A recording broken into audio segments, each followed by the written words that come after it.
Hello, everyone. We'll start in about 2 minutes for Lauren Z. Schneider, Walter Berry, and Bambi, Corso, Steinmeier. Thanks for coming.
Greetings, everyone, and welcome to tonight's Chaucer's Books virtual author discussion with our three authors, Walter Berry, Bambi, Corso, Steinmeier, and Lauren Z. Schneider. My name is Michael Takeuchi, and I'm the events coordinator at Chaucer's Books, a 47-year-old independent bookstore located in Santa Barbara, California. To purchase tonight's books by our authors, browse other titles, or check out our upcoming events, please go to our website at chaucersbooks.com.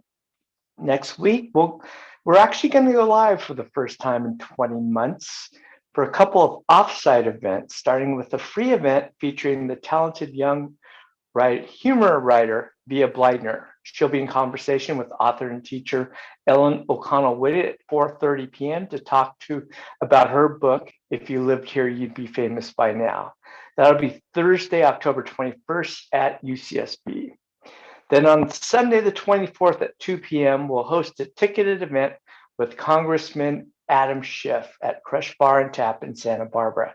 That is a ticketed event at 2 p.m. that day, and he'll be talking about his book, Midnight in Washington.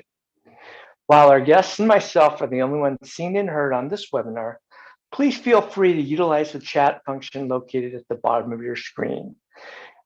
Please type in the questions as we progress, and time permitting, we will hope to get to them at the end. Also, we are simulcasted and taped for our YouTube channel. So it's going to be available after program's completion, and YouTubers are encouraged to type their questions in the chat. So let's begin. Tonight, I'd like to introduce the three authors joining us: Walter Berry, Bambi, Corso, Steinmeier, and Lauren Schneider. Why don't you come on out, you three? Welcome. Hello. Greetings. We've got a good crowd for you, and we were just talking off camera for a few minutes ago, and it's just like you have this natural rapport. So obviously you know each other, and I was just curious how the three of you got to know each other.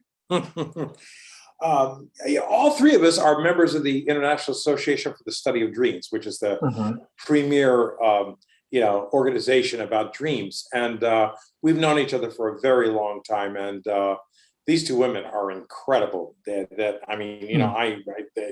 stand head and shoulders above most people. Anyway, it's just we've had a long relationship for that. We've also been in dream groups together, workshops together. We've been all over in the Netherlands together, doing workshops there and stuff. We've known each other for a long time, and we just happen to have published our own books at the same time. It's just amazing that the three of us just fell into it. Yeah, it's pretty cool.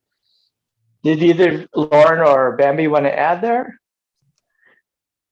I'll just say that we came in as puppies into the International Association for the Study of Dreams, and we grew up together, and then just synchronistically have all published the books at the same time. So there's something really quite wonderful about sharing this together. And thank you, Michael, to Chaucer's for hosting. Oh, our pleasure. Bambi, I should ask you this.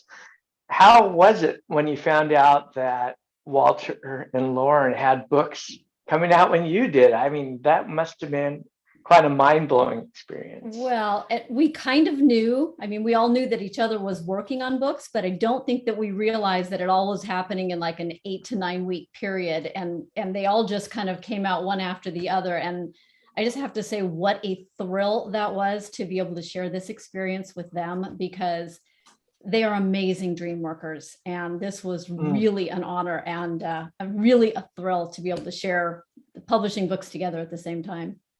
That's great. I have one more question, then we'll begin. The three of you, in times of COVID, I'm sure it's been tough for anybody to bring a book out in the world, but I've noticed in our store that books coming from Dreamwork and tarot cards are really popular now. Have you noticed this upward trend in people being interested in your respective works? I'll just say absolutely. The uptake in divination tools and dreams, the interest in it is just huge. And I think it's because our world is in upheaval. And so we're looking for something deeper within us to guide us.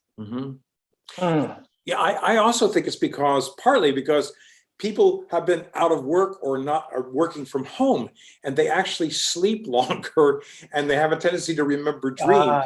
And they're also bothered by all this COVID stuff. So there's things that dreams bring messages to us from our unconscious. And so those messages are coming across, and they're actually recording them more. I've had a ton of people writing me and work in my workshops and in my things and stuff that have gone. So because of it, yeah. Did you want to add anything? Oh, go ahead. Bambi, did you want to? Oh, I was just going to, I agree with both of you. And I think that so many people right now they're facing challenges that they've never had to face before in our lifetime. And it's definitely showing up in people's dreams. So it's kind of cool because people get to turn inward and start looking inside for what's going on as a way of helping them through all this. I was going to say that our dreams are always there to help us to find resilience. So people have been having a lot of nightmares because of the challenges that we've been facing. And all of a sudden, all of the people from IASD are busy working to meet people to talk about their nightmares. And there's been a lot of newspaper articles about it. The thing I've been finding is that when I started doing tarot therapy 35 years ago, there was a lot of caution around it. And in the last 3 years, there's been a lot of articles in newspapers about especially the younger generation wanting their therapists to incorporate divination tools into their really interesting stuff. All right, so we have an order. We're going to have Walter go first. Shall we begin? Okay. All right, so each panelist is going to have 12 minutes and talk about what their work is. So if Bambi and Lauren, if you don't mind, turn your cameras off, and we'll get Walter to the forefront here. Let's bring out your book, Walter. And I'm going to turn off my camera while I read your intro, and then you can get right to it, okay? You got it, boss. All right. All right. Walter Berry, the author of Drawn into the Dream, How Drawing Your Dream Can Take You to the Land of Oz, Oz being AWES. Walter Berry is a certified dream worker based in Los Angeles.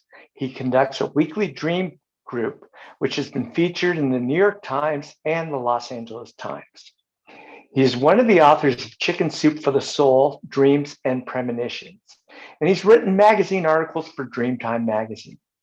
He's been a guest lecturer at Harvard University, the California Institute for the Arts, and the California Institute of Integral Studies. He's a regular contributor to Kelly Sullivan Walden's The Ask Dr. Dream radio show, and appears on various radio programs speaking about dreams. He teaches dream workshops internationally and has been a keynote presenter at an International Association for the Study of Dreams conference. Take it away, Walter. Thank you. Let's start with the idea of dreams. A lot of people here, of course, are dream people that enjoy dreams, but some people don't. I mean, some people have no idea. Dreams are these incredible messages from our unconscious. Our unconscious is that place that speaks to us from the inside of ourselves. It's the, whatever you want to call it, the soul or anything else like that. And my particular thing is I work with the visual, which is why it's called Drawn into the Dream.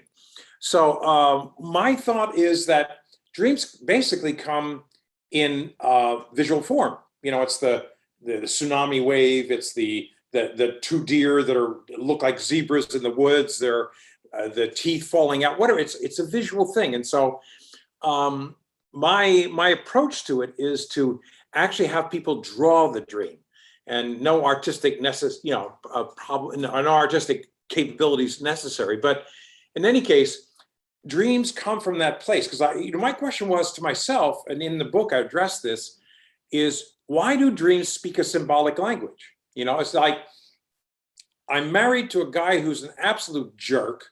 He abuses me and hates me.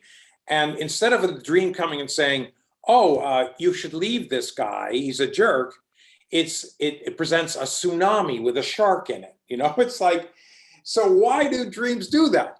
You know, why do that dream that? We all dream, all of us, without exception, about 2 to 4 hours a night. And sometimes we can remember them. And but why does it come in such a symbolic form? And my thought is that it's because at the base of all of us, in our souls, we are poets. That's why it speaks a symbolic language. We can lay all the stuff, the language and the whatever on top of it, but our souls speak in poetry. And so that's why it comes in symbolism. So my take on it is that let's take a look at that. Let's take a look at what happens when we have a dream. Does it say something to us? And if it's a visual thing, why not draw it? And my experience with this after many years of this is that sometimes the unconscious has a hand in drawing it. And that's what I wanted to share with you tonight. Just two short examples of how that works. These are both from my book. Let me read you the first dream. It's a quick dream, and then I'll show you the picture. This is a dream from a woman, a wonderful woman. She says, I'm on a journey. I have to get home. I'm frustrated by this trip. First, I get to a submarine and navigate through a marshland. Now, I'm in a giant valley between two giant mountain peaks. It's hot, and it's a desert with cactus. I walk and walk for a long time under the hot sun. Then I see my set of compounds in the distance, mounted on two side-by-side hills. That's my home. There's barbed wire all around both underground compounds, but I can see the black metal roofs of the compound entrances. Then I realized that people have been going in and out of my compounds, and it pisses me off. Someone, maybe my mother, has given every damn person in the town the combination to getting into these compounds and completely sealed and protected places. Oh, hell, I will change that. That's the dream that she had. And here, I'm going to share the screen. I'll show you the dream, whoops, there he goes. The missing, here we go. It's this, oops, if I can get the right thing, the breath, here we go, right here. Sorry about that. This is the drawing that she made of it. You can see down below, this is the submarine at the bottom. She's in a submarine. She goes through the cactus on either side of the mountains. Then she goes up to her compounds, which are these underground compounds with the thing. That's the dream. When she drew this, the group of people that we had in the workshop started trying to not laugh because, of course, what did she have drawn? She drew a body. So it was like it took a minute for her, and then she said, oh, wait a minute. Those are breasts. These are breasts. Oh, no, those are my mother's breasts. She recognized them, and she goes, no, wait a minute. They're my breasts. And what she realized is that she had put, in a sense, barbed wire around her own breasts because she had I had a whole horrible history with men and turning them away and rejecting them and things like that. So this dream, because of what she drew, and she said, why do I have a penis? And that's a whole nother layer that she had. So this is a way that in drawing the dream, the unconscious, in a sense, knew what to draw. This is a kind of extreme example of that, but it's this is one version of it. Now, that's one thing. Let me show you another dream. Okay, so this is, here we go. Let's see if I can get this to work. Yeah, come on. Okay, sharing. Oops, let's see if that didn't work. Stop. I got to stop sharing then. I'm sorry, and I'm going to share again because that didn't work so well. All right, I'm going to go here, and we're going to go to the missing X. Here we go. This is another dream. This happens to be from a professional artist who was in my group. In it, a simple dream. Her and her three friends. One is named Bo. That's her ex-husband, right there, with the glasses, and her two best friends. They're all spiritual people, and they're on this ride that goes up over the ocean. What it is a bungee cord, and they get in these seats, and it flies them up to the top up here. And then they land back here. She's a little scared at first, but she takes the journey. So, and she goes up and over and she's fine. And you see, it says here, Bo is smiling again. So Bo's not, I guess, not smiling in the beginning, but he's smiling again. That's the ex-husband. So, I mean, there's a number of things you could do with this picture. One of the things is the angle of their faces. All four faces at the end face down into this place where the water is. Now it's a discussion about water and the ocean, and in Jungian terms, that's the unconscious. So we had a big discussion about that. So I thought, okay, this is really good. We're having a great time with that.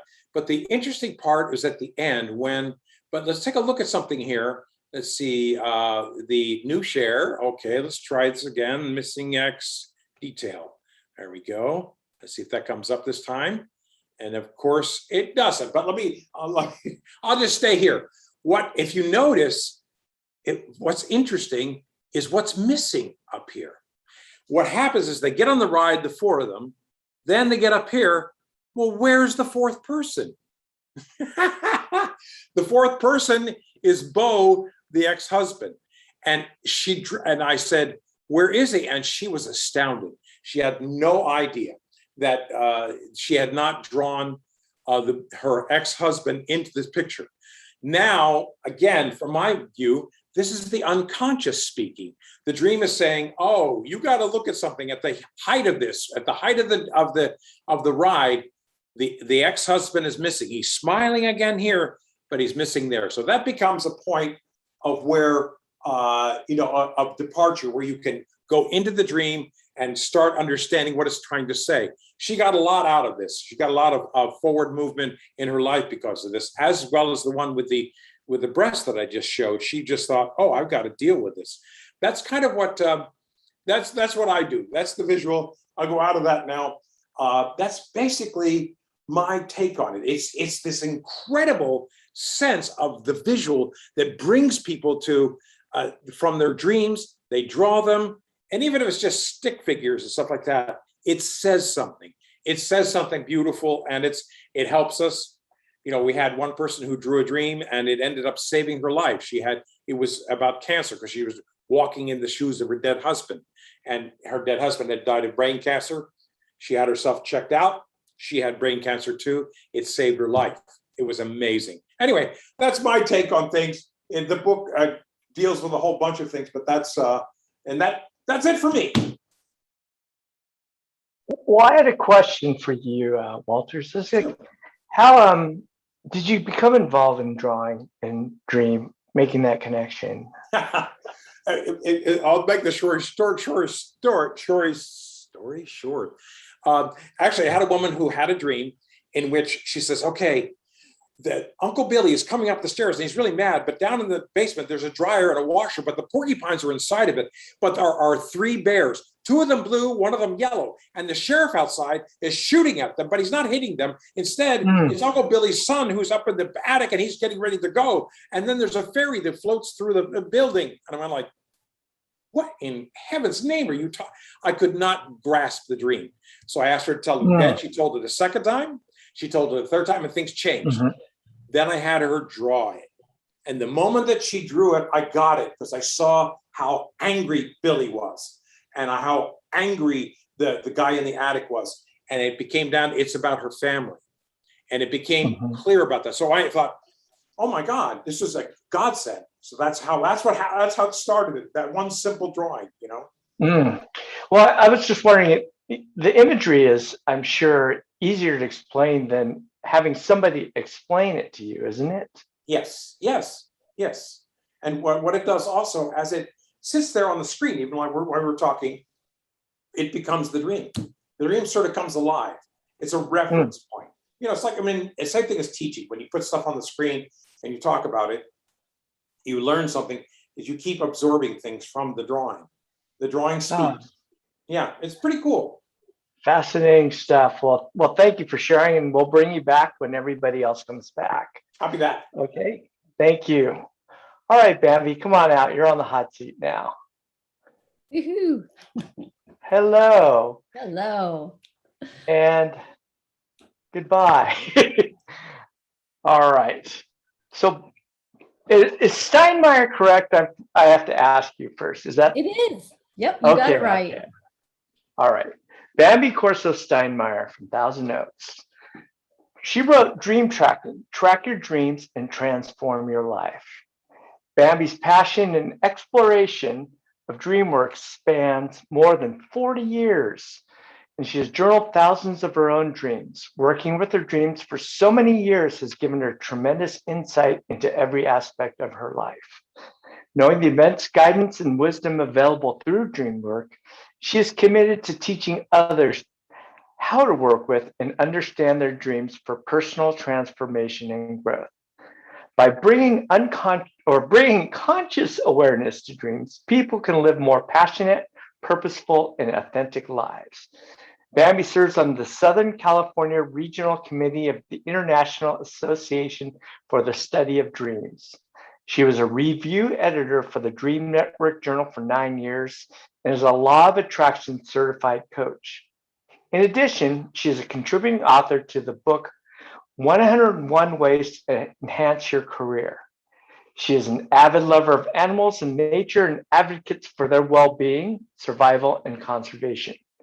Bambi lives in Southern California with her husband, Bill, and their cat with the greatest name, Nanook.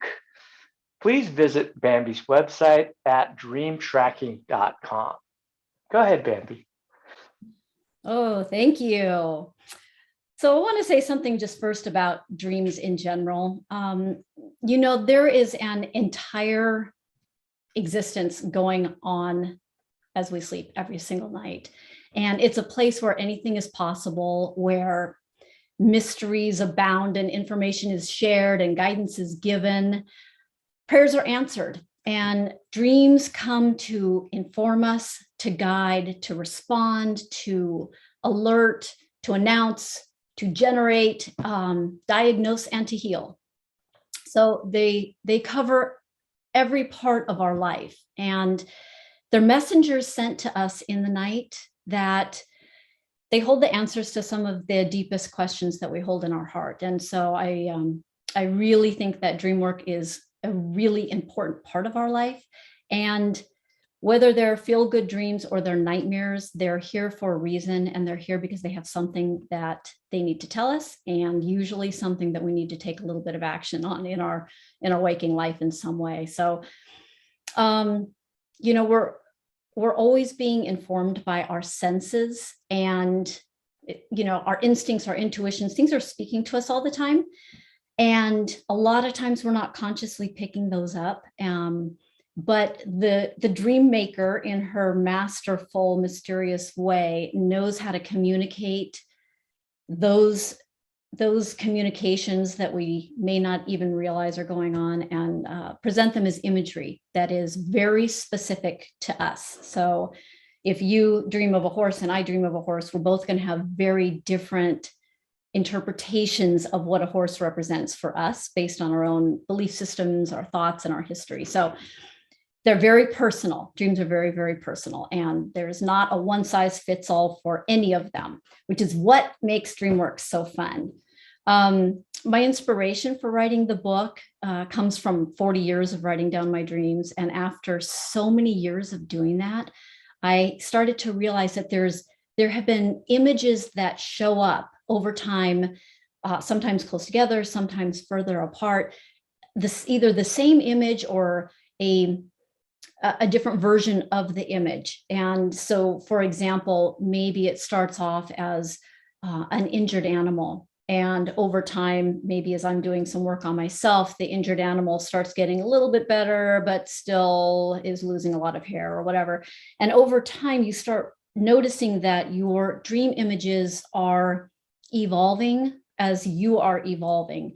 And sometimes it's the other way around. Sometimes the dreams are pulling us forward and helping us to evolve by the imagery that they're presenting. And so I think it's up to us to do the work and, it's inner work, certainly, and pay attention to the dreams and see where they lead. So dream tracking came out of following these different tracks of my own dreams over the years. And it focuses on exploration, investigation, and discovery. It shows you how to follow the figurative footprints of the dream images and into the unknown and see where it is that they're leading or where they're calling to you. So in dreams, there's always a mystery to be solved and an image to be encountered, a scenario to be understood, or an emotion to be experienced. So it's always fun to have a dream happen and wonder, what story is playing out here and why am I having this imagery and why am I having it right now?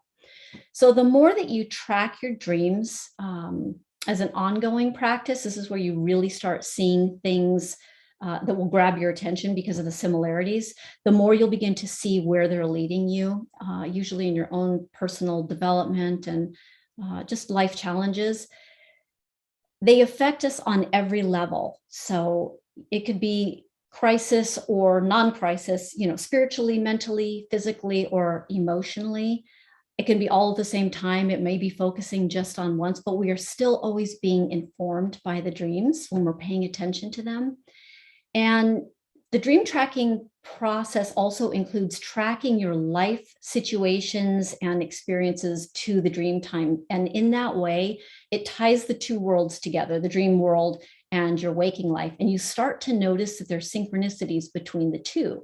So something that I might have dreamt last night, I suddenly see when I'm out and about during the following day. And you have to stop and wonder, why did that happen? And it's kind of like training yourself to look for these pieces of information that are constantly around us and really tuning in to see where it is that things are showing up that we might otherwise miss.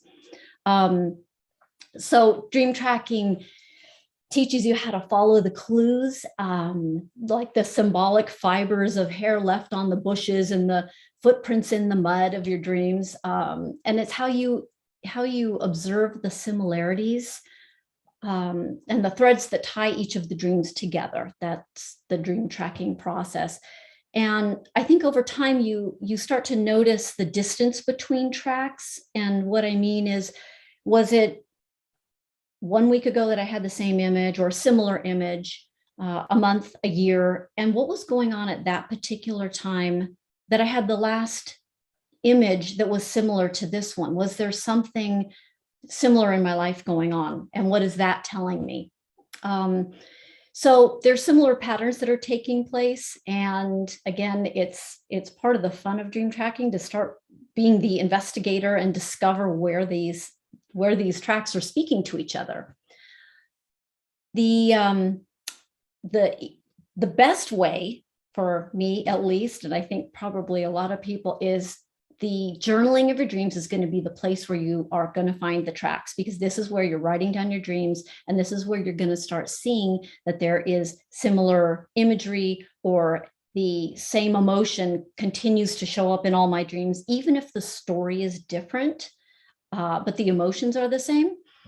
So trackers, for example, in the natural world, they access all different forms of communication. Not only do they use their mental faculties, their knowledge, their senses, but they also look for movements in the landscape. So there is something about really paying attention to the details, because in a dream, it may not be the most obvious image. It may be a little light in the corner that you start noticing that there's something else going on over there. So this type of expanded sensory tuning in is a way to approach dream work, and the way that I like to work with dreams. But for today, what I thought I would do, because we're all doing something visual, is I'm going to show you something in the book that's called the dream tracking tree. And it's really simple, but the whole idea is to just start getting yourself into you start learning how to associate to a dream image or to a dream.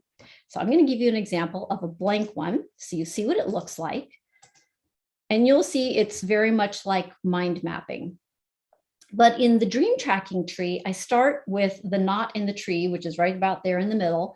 And you put either the name of an image that is in the dream, or you can put the entire dream name. And then you just start associating. So you fill out all the bubbles up top, you add bubbles, you draw all over the page, and just anything that any particular association continues to associate, how these things all branch out. Then underground, you've got the roots of the tree, and that's where I have you write down any feelings or emotions in the dream, because so often those emotions are sparking the type of imagery that you're seeing in the top part of the tree. Now I'm going to give you an example of what a completed dream tree looks like. And this came from a dreamer in my book. Not that we didn't show her picture, but I'm going to read you her dream. And I want you to notice how this helped her in facilitating her understanding of the dream. Okay, I'm going to read the dream. So first of all, the dreamer is terrified of snakes, and she had had multiple dreams of snakes. And because she's so scared of snakes, didn't want to even touch the dreams. But eventually she decided she was going to work on one. And in her dream, she's walking down a path that has snakes on both sides. And they're not trying to harm her. They begin leading her instead on the path, slithering in front of her. And then she notices that they start shedding their skins. And that's the end of the dream. And so she drew out the dream tracking tree using the snake as the image, and started just associating to everything that she had regarding the snake. And when I look at the picture that she drew, you start noticing things like decisions, transformation, healing, helpful. There's all these different words in there. And then down below, you see that the emotions were fear and maybe a need for safety. And so what ended up happening is as her dream was reflected back to her in looking at her own associations to her dream, she realized that in her day-to-day life, she was going through a transition and was having big questions about whether to stay in her current job because she was not happy there. And because of the dream, she realized that she needed to make a change and shed her own skin, is how it felt for her. And she needed something new to emerge. And so what she ended up doing is she took a year off of work. She left that job, took a year off of work, and allowed herself the ability to choose something that she loved and something that she felt really good about. And she was able to do that by working on one particular dream. And that's the power and the transformational ability of a dream when you really pay attention to it and you work on the imagery, that it can inform you and literally change your life. So yeah, that was pretty cool. And that's just one small piece of the dream tracking. But I would say for anybody watching today, if you haven't been doing dream work or you don't do a lot of it, here's just a couple of little takeaway tips that are fun that you could be playing with. One of them is just in your dream journal, write your day notes at the top. And all those is what happened today that maybe stood out, something was out of the ordinary. I was upset at my boss. I felt unappreciated, whatever it was. Put a few notes about what happened during the day and date it. Then write down anything you remember about the dreams, anything. It might be one image. It may just be that I saw a red dog. Doesn't matter. Put it down, because the more you write it down, the more you're going to continue to remember more dreams.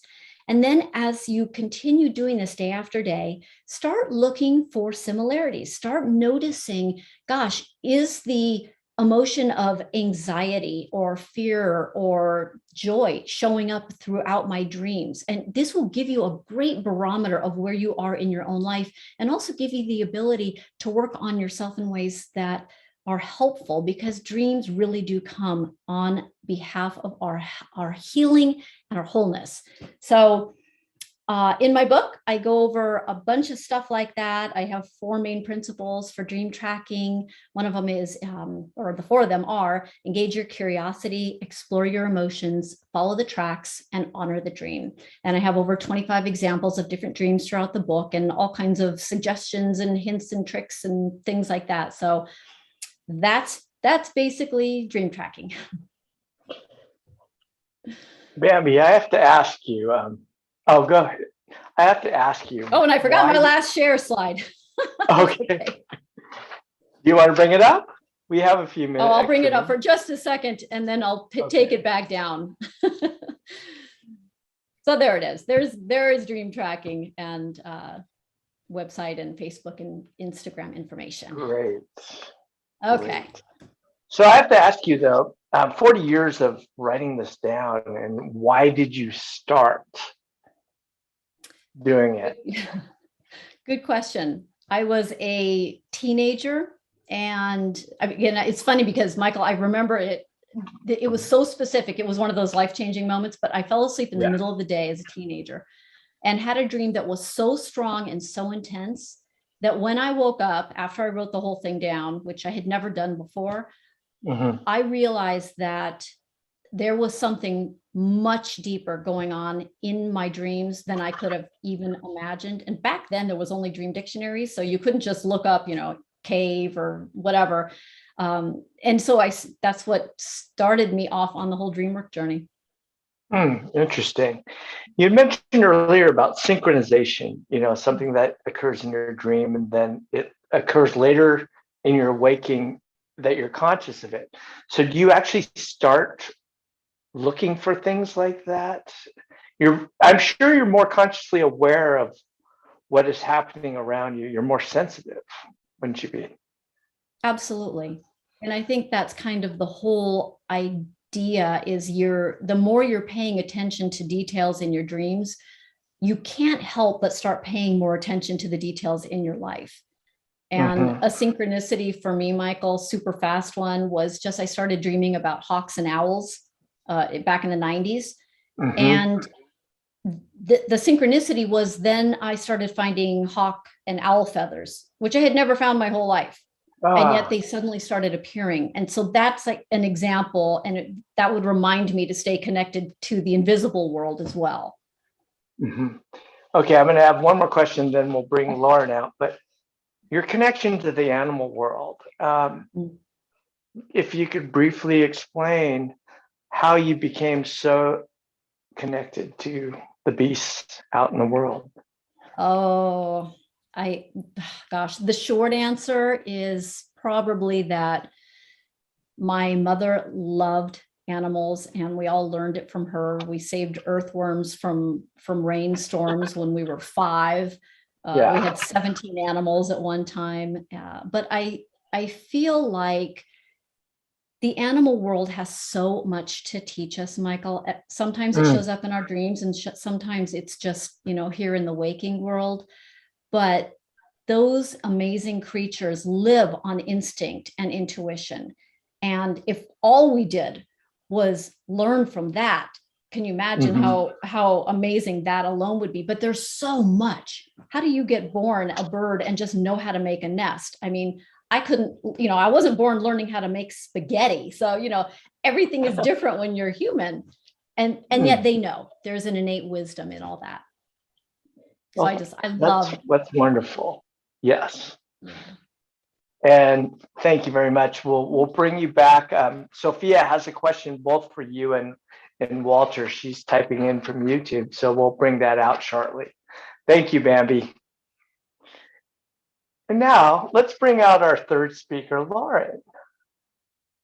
Let's bring her book up too, so you can see the cover there. All right. Hi, Lauren. Hi, Michael. So, therapy, it's all in the cards, a pathway to inner wisdom, divine guidance, and profound healing. It's a very interesting book. I've looked through it, and I'm looking forward for you to talk about it.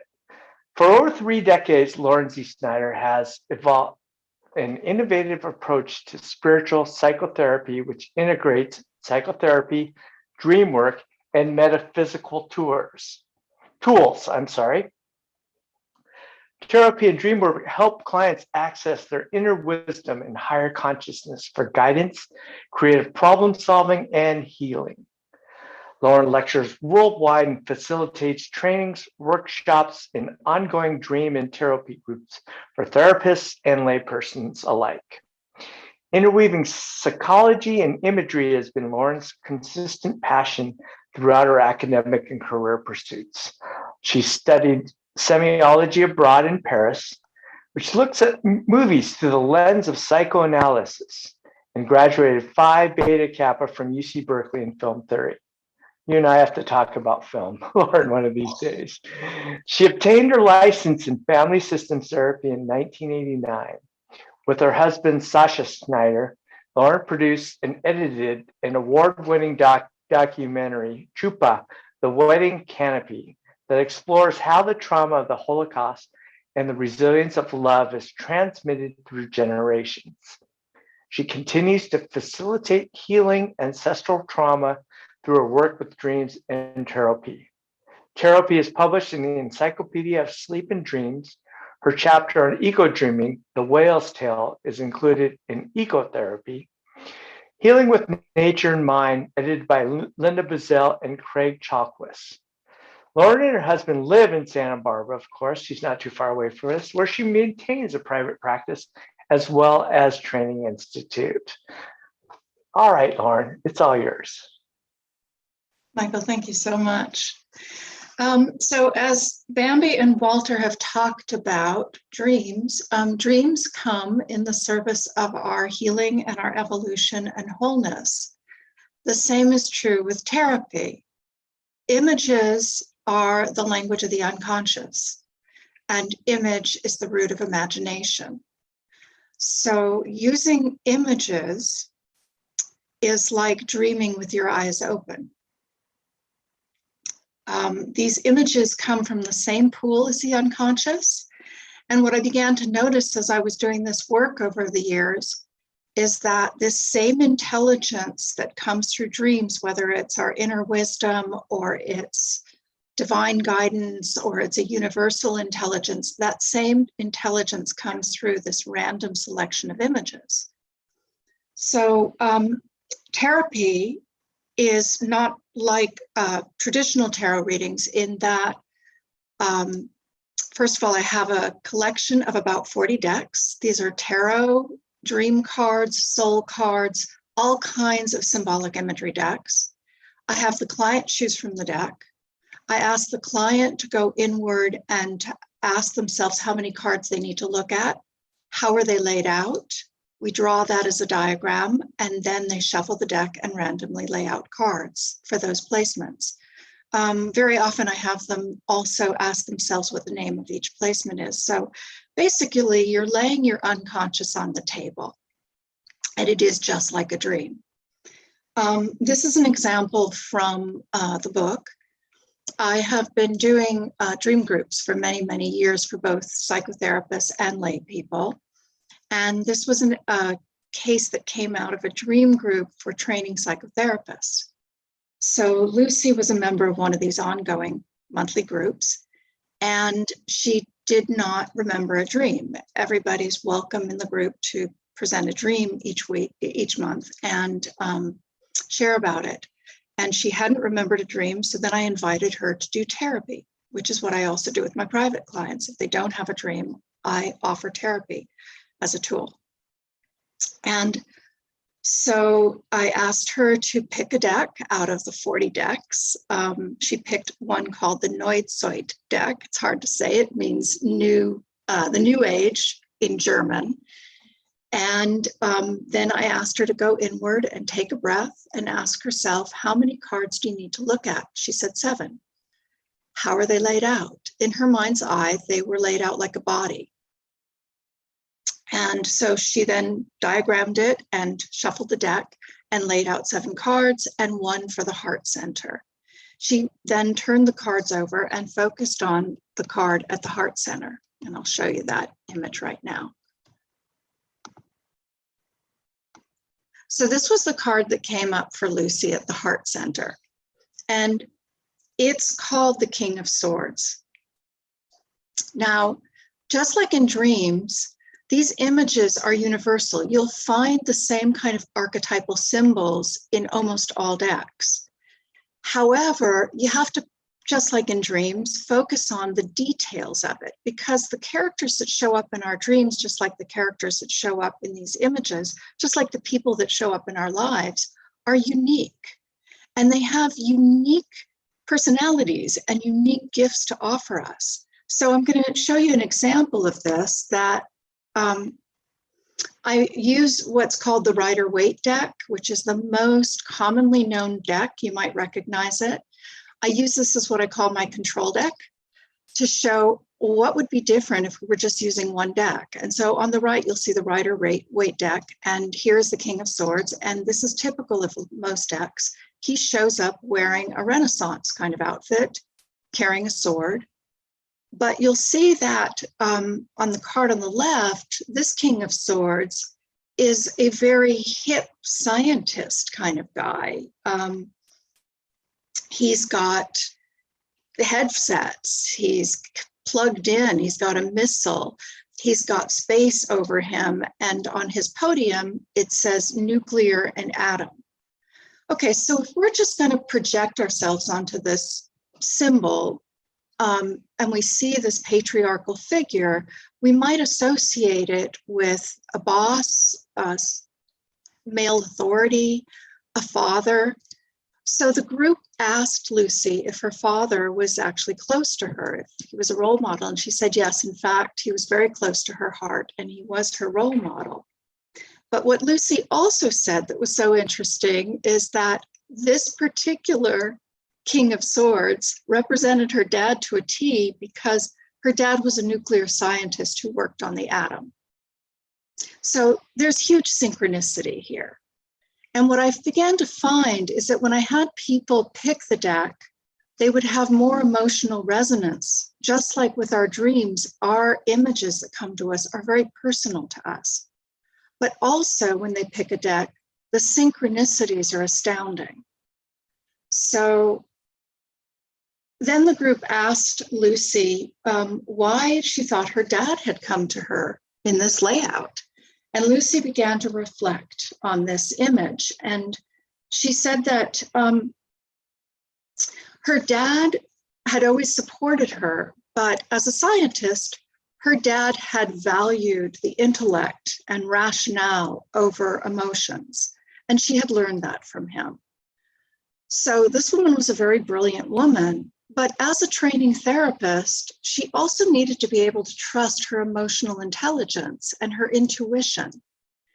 And she found that she really let her intellect dominate and followed her dad's example.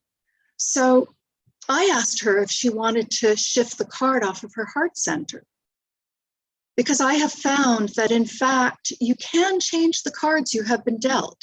Certainly, at least in a therapy layout. And what I find is that when people shift the cards in the layout, when they change the cards, they also begin to change internally. They change perspective. They feel energetically different. but she did not want to do that. So I respect that. However, following this therapy session, she had a series of dreams in which her father moved next door to her. And in one of the dreams in particular, the sprinklers kept going off. So here we're dealing in the watery realm of emotions. And she realized that her dreams were helping her to evolve this relationship with her father to be more equal, and also for her heart and mind to be more equal, to live next door, side by side, in an equal way. So this was a very powerful reading for her. In fact, when I called her 20 years later to ask her for permission to share this story, I didn't even say what story it was. She said, "You mean the King of Swords?"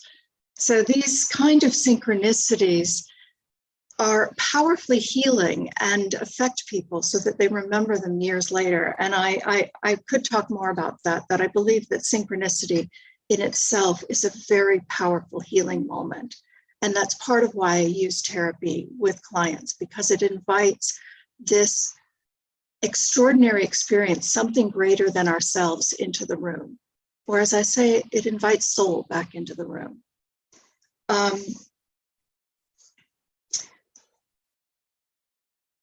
So therapy, It's All in the Cards, has many of these case studies over my 35 years as a psychotherapist. And it also shares my own personal practice. The last chapter is my own use of therapy to walk through a very difficult challenge when my mom was declining with dementia.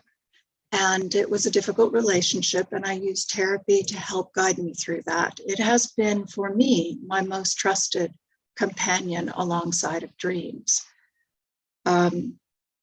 So whether you're a psychotherapist or a tarot enthusiast or somebody who knows absolutely nothing about the symbolism, this book will help you to learn how to use the images, the cards of any deck, like dreams, to give you guidance, to give you healing. And sorry, I've forgotten where I was for a sec. What therapy does is it teaches you how to trust your own inner wisdom, and it helps you develop your intuitive muscle. So I'm going to give you a way that you could start to practice therapy today. Oh, that's what I meant to say. That, like with dreams, and I do keep saying that because I am a longtime dreamer and a longtime dream worker, and we have certain principles in working with dreams. First of all, there's a profound respect for each of us to have inner wisdom and to have this inner guidance system.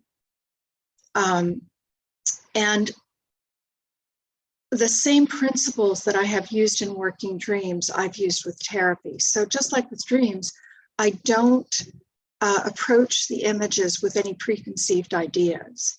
You allow the image to catch your attention, to start to reveal itself to you, to notice what details catch your attention, like, for example, nuclear and atom in this card, or the headset.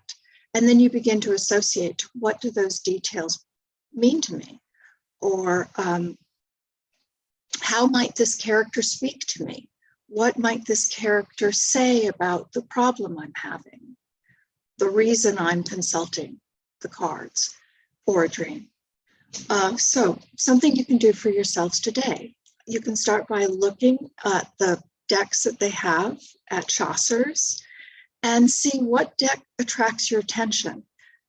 You can pick any deck. And again, it does not have to be tarot cards. It can be soul cards, dream cards, vision cards, angel cards.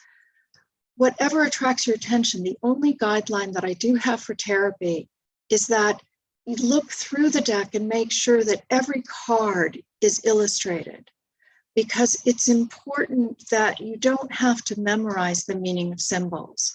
You want images and illustrations to be able to evoke emotions and associations for you. So you pick the deck and then start by looking through all the cards of the deck and pick a card consciously to represent where you are today. pull that card out and begin to just contemplate it. See if you notice any details you hadn't noticed when you first picked it. What about this card represents you? How would it speak for you? Bambi talked about journaling. Journaling is a great way to work with the images. You can begin to write to the image just by writing down all the details you see in it and any associations you have. And then at a certain point, you turn the pen over to the image and you say, what do you have to say to me? And then you do what we call automatic writing. You just listen and write down whatever you hear without censoring, without worrying about grammar, and let the image speak to you. And so you live with this image that you've picked out to represent you. Live with it for a week. Put it by your bedside. Talk to it every day. Ask it each day what it wants to tell you. Ask it how it would approach a problem that you're dealing with. Now you can move to the next stage, which is to trust a little synchronicity. Shuffle the deck and randomly pick an image.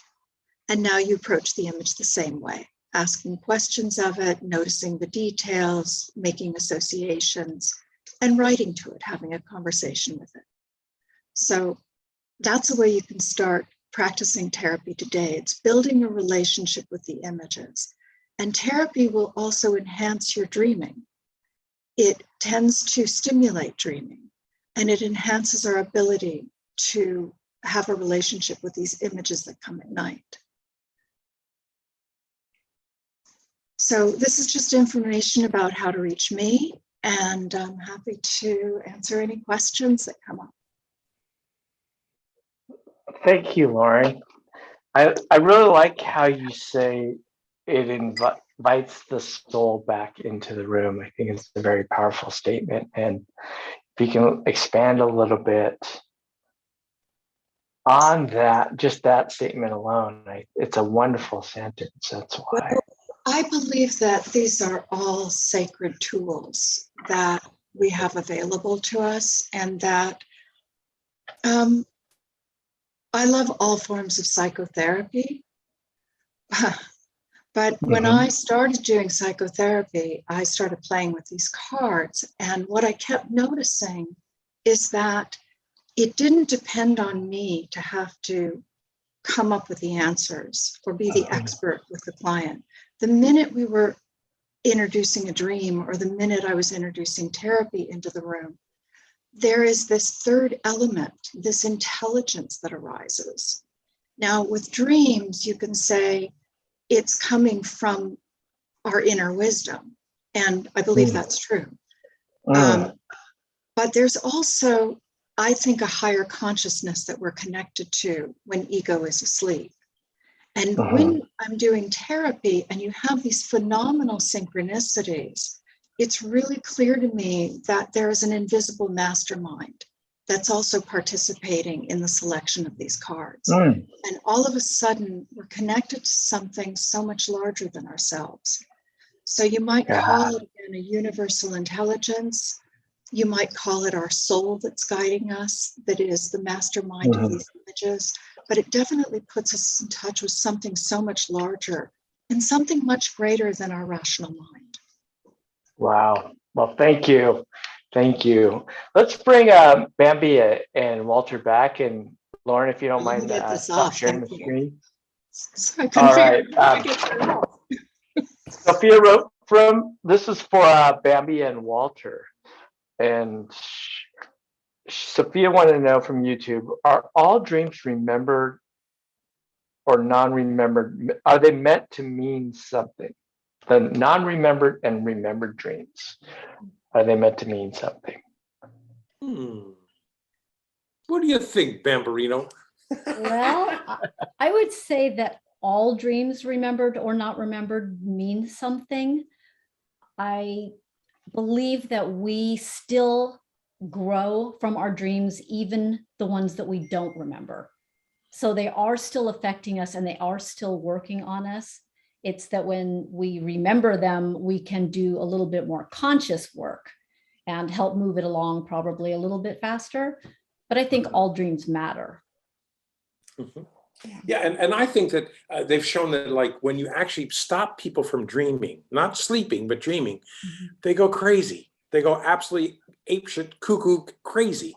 And it's so there's even if you don't remember the dreams, there's a purpose. There's something. The science of that is still evolving, but there's something underneath there that's one of the we sleep, and there's something going on all the time. Sometimes dreams are just we don't get the messages, but usually they reappear. Evidently, so that's why the dream tracking is so important, because it's like, what in heaven's name? It's a mouse that died and then it turns into a wolf, like what? But if you keep looking at it, there are messages. It don't have to be really strong messages sometimes. Sometimes it's just the brain reorganizing things to help you out. But anyway, they're important, but yeah, it's all over the place. Yeah. Interesting. And then we have Miles here, who's giving us a shout out. Thank you for applauding Chaucer's. Miles is a huge fan of Lauren and therapy. So the question is, have you ever used therapy in a corporate group setting? And he said, I imagine it would be very powerful. I know who that Miles is. Hi, Miles. It's a she. I've used therapy with corporate people, but not in a corporate setting. I think it's a great idea.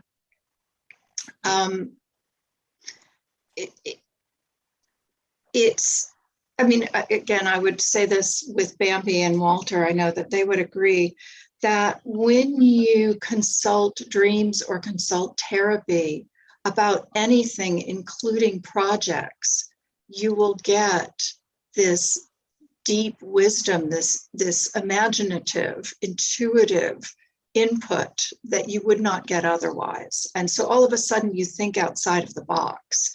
It is incredible for enhancing creativity. So yes, I think it would be excellent in a corporate setting. The other thing is that the minute that you're working with dreams, and include therapy in that, is you're very intimate with people. It just creates intimacy in the room. So it's team building. I think it's a great idea. I'm going to encourage Miles to take it into corporations.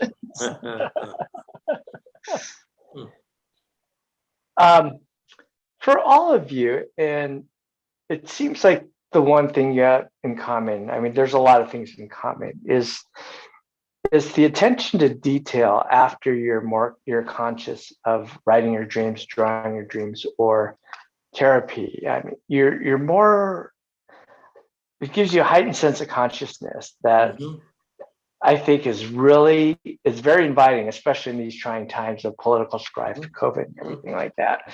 So are there daily things that people can do to begin these processes? I mean, Lauren, you mentioned some things, but are there like daily simple things people can do?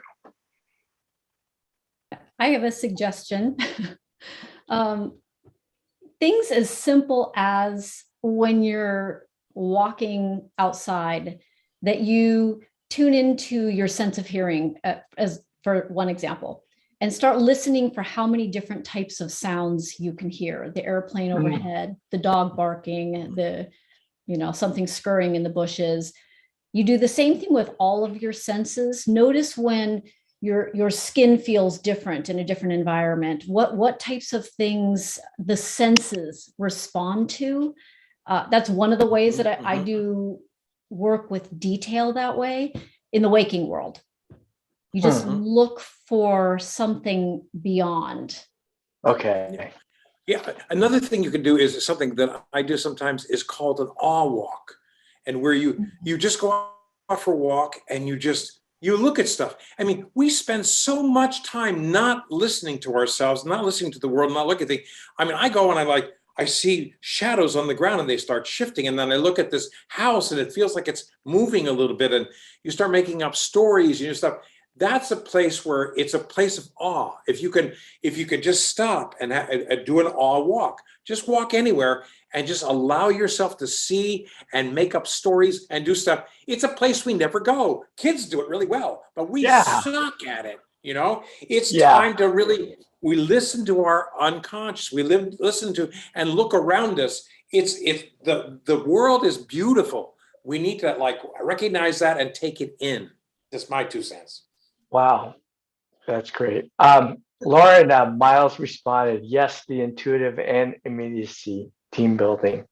So she says hello back to you.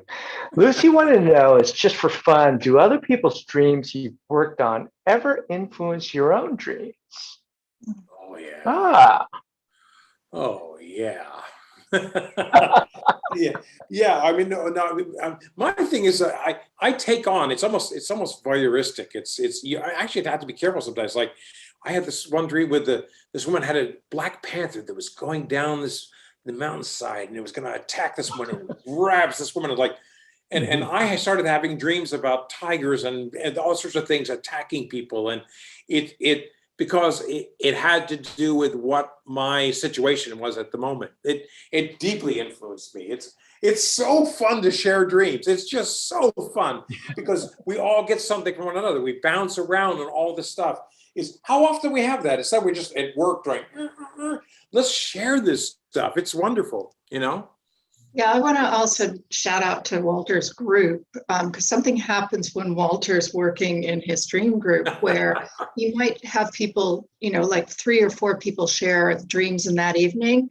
And you start to notice there's a simultaneous theme going through each of the dreams. It's like a group mind that happens. Mm-hmm. And it's amazing that when you're in a group or when you're dream friends, how we start dreaming for each other. And empathy is so important in this world.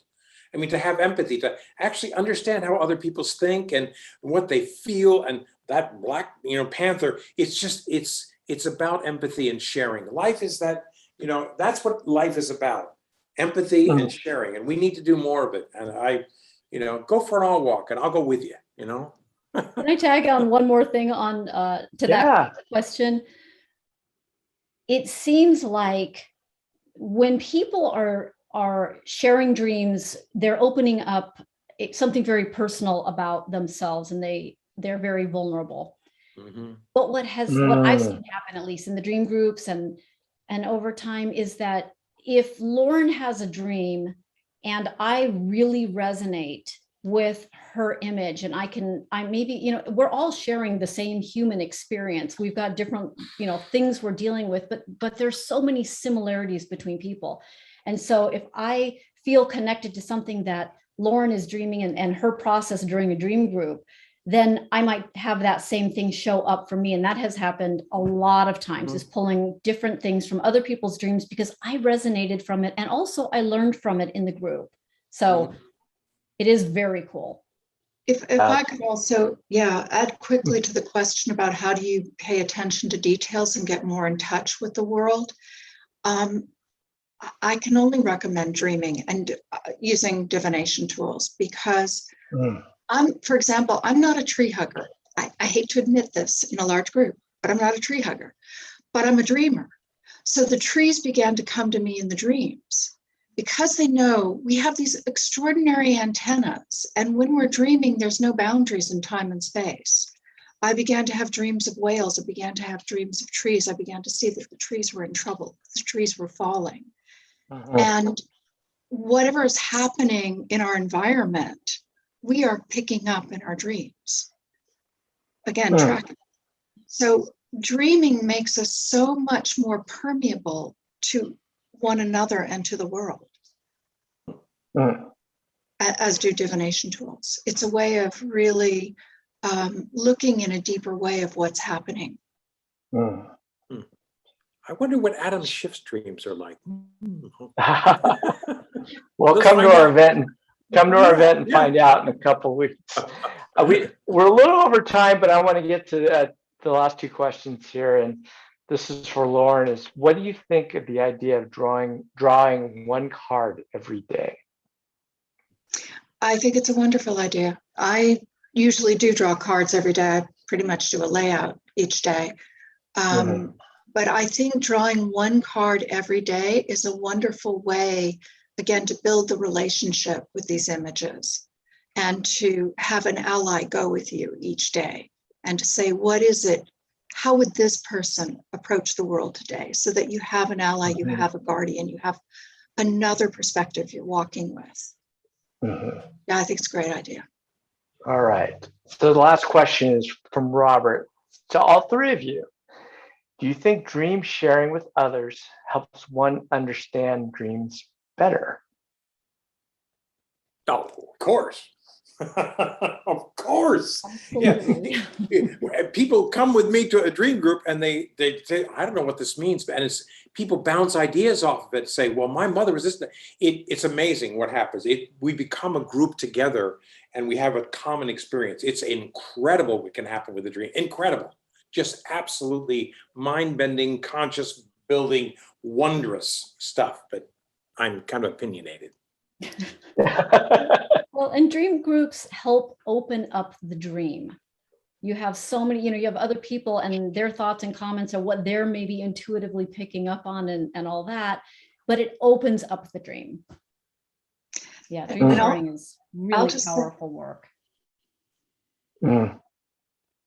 And I'll say that my training in dream work came from meeting with 6 friends once a month for 10 years and listened to each other's dreams. And the dreams taught us how to listen to the dreams. That I did that before I ever read a dream book or did any kind of training. It was the dreams that will teach you. And there's a purity about the dreams when they come, the images. It's like, that's why it's like, it's the panther coming down the hill. It's like, that's unusual. And so we're listening to it in a different way. Do you know what I mean? We don't have this judgment about, oh, you're a businessman and you're invested in Tesla or whatever. It's like that. That doesn't matter. It's suddenly you're into another layer. We're into something that is much more important, which is the inside of ourselves, who we really are, the spiritual, unconscious, wonderful beings that we are. Just my 2 cents again. Sorry, I get crazy. Wow. Did you want to add something before we say goodnight? Lauren looked like you were about to say something. I was just appreciating as Walter was talking. His book is so full of this awe that he's expressing. It is just a wonderful book of storytelling and awe. And I think we all find that, is that when you work with dreams, when I worked with therapy, there is a sense of awe. And it just opens you up to the magic that we all have available to us, the wonder that's in the world, which again is so helpful in healing at a time where we're feeling quite challenged and stressed. Yeah. And I think the feeling is there right now in this group. I don't know what the people online are doing, but it's like, I feel it. I feel good right now.